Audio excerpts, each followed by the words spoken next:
Welcome to latest world news. Rio de Janeiro. After how many years was Xavi Hernandez absent from Spain's starting lineup, and in that one match that would test all that they had stood for all this past decade? In the end, even if it was the passing of an era and the man who completely symbolized it, it did not matter. Because La Roja, itself was missing from its own lineup. Droopy-shouldered Spain were completely outplayed by a slick Chilean side marshaled by Alexis Sanchez, who was out eager to prove a point or few, and did so most emphatically.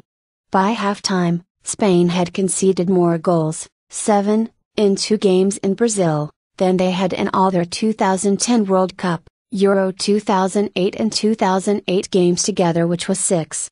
Was more to follow? The last time they had conceded more goals was 12. In 1950, also in Brazil. In simpler terms, Spain, the world champion side, became the first team to crash out of the 2014 World Cup. And it wasn't that Chile, who hadn't beaten Spain in their previous 5 meetings, had opted to hurt them on the break, as teams have done, of late, to great success. It was that Spain, even in the colors of their Roja, were the imposters for the day. They would just not show up, unable to even stitch together 3 passes without problem. It was something they could once do it in their sleep. This was proving a nightmare. Javi Martinez coming in for Gerard Piqué brought the much-needed stability in central defense, but it was too little too late. Pedro, for Xavi, meant that there would be more running and width to trouble the Chilean defense, but the South Americans were more than ready. Hours before kickoff, the lines leading to the Maracana on the Rio Metro were packed with cheering and singing Chilean fans. At each station nearing this giant stadium, while the Chileans would squeeze in, the outnumbered Spanish fan would be left out, just watching the train pick up speed and disappear, a trifle embarrassed at his own inability to force things. Spain felt somewhat like that on the field a little while later. Eduardo Vargas had a close try inside the first 30 seconds. The ball deflecting just wide off a Spain defender. Then Charles Arangues almost headed in off the resulting corner. It was to set the tone for the rest of the game and the manner in which Spain's burial would be carried out. Chief enforcer, the man in the dark coat, and the hammer and nails, hovering over Spain's coffin would be Sanchez.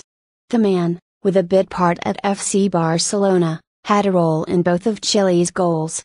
With his shorts hoiked up to display his ample thighs, the man, possessed, was everywhere. He ran and ran, creating space and cutting Spain's apology of a defense and system to shreds.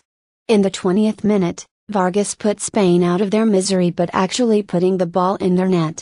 It came in some style, him sidestepping and advancing Iker Casillas to slot it home. It came after some nifty combination between Sanchez and Arturo Vidal on the right. The Maracana, bathed in the red of Chile, erupted.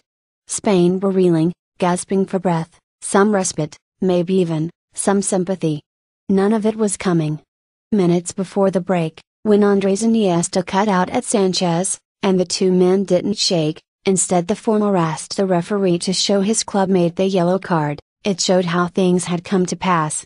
Off the free kick, Sanchez forced a save from Casillas, but the booming rebound fell in the path of Arangues, who found all the time in the world, the Spaniards too slow to react, to make it 2-0 in folds of humiliation for the reigning world champions. At the start of the second half, when young Coke was brought on for the ineffectual Xabi Alonso, clearly a generational change was underway within the larger, obvious plot of the match. Then 20 minutes from end, when Diego Costa made his exit, to unimaginable jeering from the 74,000+ crowd, it said how carefully laid plans often won't work when they don't have to.